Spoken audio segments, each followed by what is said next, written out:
Price lord. ಕರ್ತನಲ್ಲಿ ನನ್ನ ಆತ್ಮೀಯ ಸ್ನೇಹಿತರೆ, ಈ ದಿನ ನಾವು ಧ್ಯಾನಿಸುವಂಥ ದೇವರ ವಾಕ್ಯ ಸಂದೇಶ ಜ್ಞಾನೋಕ್ತಿ 27 ಮೊದಲನೇ ವಾಕ್ಯ.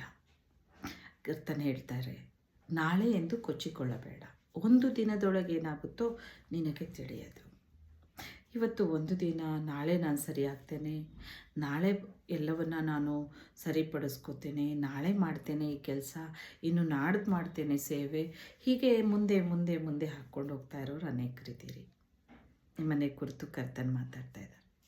ನಾಳೆ ಅಂತ ಹೇಳಬೇಡ, ಒಂದು ದಿನದೊಳಗೆ ಏನಾಗುತ್ತೋ ನಿಮಗೆ ಗೊತ್ತಿಲ್ಲ. ಕರ್ತನು ಬಹಳವಾಗಿ ನಮ್ಮನ್ನು ಪ್ರೀತಿ ಮಾಡ್ತಾರೆ. ಎಷ್ಟು ಪ್ರೀತಿ ಮಾಡ್ತಾರೋ ಅಷ್ಟೇ ಉಪಕಾರ ಕೂಡ ಮಾಡ್ತಾರೆ. ಆತನು ಉಪಕಾರನ ತಗೊತೇವೆ, ಅದ್ಭುತ ತಗೊತೇವೆ, ಆಶೀರ್ವಾದ ತಗೊತೇವೆ, ಎಲ್ಲವನ್ನು ಆತನಿಂದ ಹೊಂದಿಕೊಳ್ತೇವೆ. ಆದರೆ ದೇವರಿಗಾಗಿ ನಾನೇನಾದರೂ ಮಾಡಬೇಕಂದ್ರೆ, ನಾಳೆ ನಾನು ಸೇವೆ ಮಾಡ್ತೇನೆ, ನಾಳೆ ನಾನು ಆತನ ಆಲಯದ ಕೆಲಸ ಮಾಡ್ತೇನೆ, ನಾಳೆ ನಾನು ಎಲ್ಲವನ್ನು ಹೊಂದಿಕೊಳ್ತೇನೆ, ನಾಳೆ ನಾಳೆ ಅಂತ ಮುಂದೆ ಹಾಕ್ಕೊಂಡು ಹೋಗ್ತೀರಿ.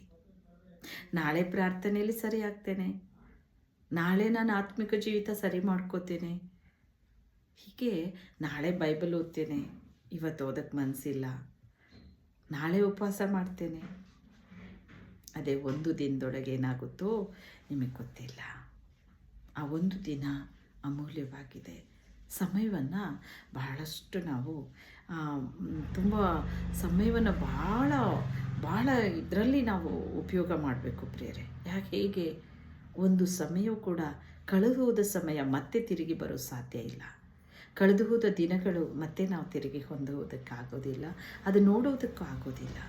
ಒಂದು ದಿನ ಬರುತ್ತೆ, ಈ ಭೂಲೋಕನೂ ಕೂಡ ನಾವು ಬಿಟ್ಟು ಹೋಗೋ ದಿನ. ಆ ದಿನ ನಾವೇನೂ ಮಾಡಿರೋದಿಲ್ಲ, ಎಲ್ಲವನ್ನು ಬಿಟ್ಟು ಹೋಗಿದ್ದೇವೆ, ಏನೂ ಮಾಡಲಿಲ್ಲ. ನನ್ನ ಸ್ನೇಹಿತರೆ, ಏನಾದರೂ ಮಾಡಿರಿ, ಈ ಲೋಕದಲ್ಲಿ ಒಂದು ಉತ್ತಮ ವ್ಯಕ್ತಿಯಾಗಿ ಮಾರ್ಪಡ್ರಿ, ಪರಿಶುದ್ಧಳಾಗಿ ಜೀವಿಸ್ರಿ. ದೇವರಿಗಾಗಿ ಯಾವುದಾದ್ರೂ ಒಂದು ಸೇವೆ ಮಾಡಿ ತೋರಿಸ್ರಿ. ದೇವರು ತುಂಬ ಪ್ರೀತಿ ಮಾಡ್ತಾರೆ. ನಾಳೆ ಎಂದು ಕೊಚ್ಚಿಕೊಳ್ಳಬೇಡ, ಇವತ್ತೇ ನಿನ್ನ ಪಾಪದಿಂದ ಪರಿವರ್ತನೆ ಆಗು. ಇವತ್ತೇ ನಿನ್ನ ರೋಗ ಬಾಧೆಯನ್ನು ದೇವರಿಗೆ ಒಪ್ಪಿಸಿ ಉಪವಾಸವಿದ್ದು ಕರ್ತನನ್ನು ಶುದ್ಧಿ ಮಾಡಪ್ಪ ಅಂತ ಬೇಡ್ಕೊ. ಈ ದಿನವೇ, ಈಗಲೇ ಏನಾದರೂ ಒಂದು ಮಾಡಬೇಕು, ಯಾವ ಕೆಲಸಕ್ಕೆ ಕೈ ಹಚ್ಚಬೇಕಂತ ಇದೆ, ಕರ್ತನೇ ನಾನು ಈ ದಿನವೇ ಅದಕ್ಕಾಗಿ ಹೊರಡ್ತೇನೆ. ಹಿಂದೆ ದೇವರು ತುಂಬ ದೊಡ್ಡ ದೊಡ್ಡ ಕಾರ್ಯಗಳನ್ನು ಮಾಡೋ ದೇವರು, ಅಪರಿಮಿತವಾದ ಅದ್ಭುತ ಮಾಡೋ ತಂದೆ. ಆತನಿಗಾಗಿ ನಾವು ಜೀವಿಸೋಣ, ಆತನಿಗೋಸ್ಕರ ಜೀವಿಸೋಣ. ಮೊದಲು ದೇವರ ರಾಜ್ಯ ನೀತಿಗಾಗಿ ತವಕಪಡ್ರಿ, ಇವುಗಳು ಕೂಡ ಅದೆಲ್ಲ ನಿಮಗೆ ಸಿಗುತ್ತೆ ಎಂಬುದಾಗಿ ಕರ್ತನು ಮತ್ತಾಯ 6:33 ದೇವರು ಹೇಳಿದರು.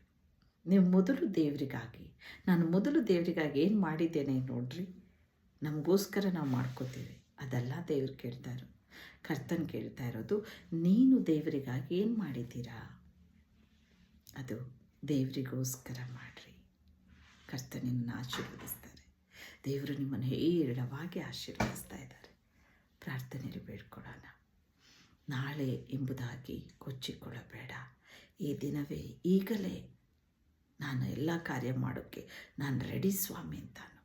ಈ ದಿನ ಅದ್ಭುತದ ದಿನ, ಆಶೀರ್ವಾದದ ದಿನ. Thank you heavenly father.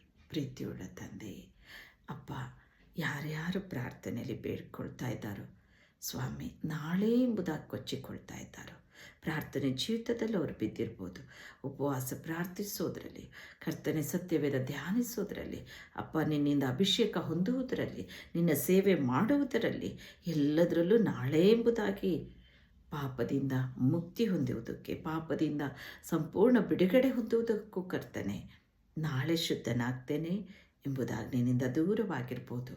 ಈ ದಿನ ಅವರನ್ನು ಎಚ್ಚರಿಸು ಪ್ರಭು. ಇಂದೇ ಅವರು ಆ ಕಾರ್ಯ ಮಾಡಿ ಮುಗಿಸಲಿ ತಂದೆ. ಈಗಲೇ ಅವರ ಹೃದಯ ನಿನಗೆ ಸಮರ್ಪಿಸಲಿ. ಒಂದೊಂದು ಮನಸ್ಸುಗಳನ್ನು ಸ್ಪರ್ಶಿಸು, ಒಂದೊಂದು ಹೃದಯಗಳನ್ನು ಮುಟ್ಟು ದೇವರೇ. ಅಪ್ಪ, ಈಗಲೇ ಅವರು ಶುದ್ಧನಾಗಲಿ ಸ್ವಾಮಿ. ನಿನ್ನ ಪರಿಶುದ್ಧ ರಕ್ತ ಅವ್ರ ಮೇಲೆ ಸಿಂಪಡಿಸ್ತೇನೆ ಪ್ರಭು. ಅಪ್ಪ, ಆವರಿಸಿಕೋ ಪರಿಶುದ್ಧನೇ. ದೇವರ ಆತ್ಮನೇ ಆಶೀರ್ವದಿಸುವಯ್ಯ. ಬಿಡುಗಡೆ ತಾರಪ್ಪ, ಅದ್ಭುತ ಮಾಡಪ್ಪ, ಆಶೀರ್ವಾದ ತುಂಬಿಸು ಅಪ್ಪ. ನಿನ್ನ ಕೈಲಿ ಒಪ್ಪಿಸ್ತೇನಪ್ಪ.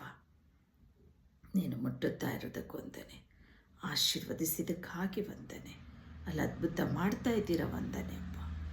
ಅಪ್ಪ, ಬೇಡಿಕೊಳ್ಳುವ ಪ್ರತಿಯೊಬ್ಬರೂ ಹೊಂದಿಕೊಳ್ಳಲಿ ಸ್ವಾಮಿ. ಅವರು ಹಿಂದೇ ಶುದ್ಧರಾಗಲಿ, ಹಿಂದೇ ಆಶೀರ್ವಾದ ಹೊಂದಲಿ, ಈಗಲೇ ಅದ್ಭುತ ಹೊಂದಲಿ ತಂದೆ. ಯೇಸುವಿನ ನಾಮದಲ್ಲಿ ತಂದೆ.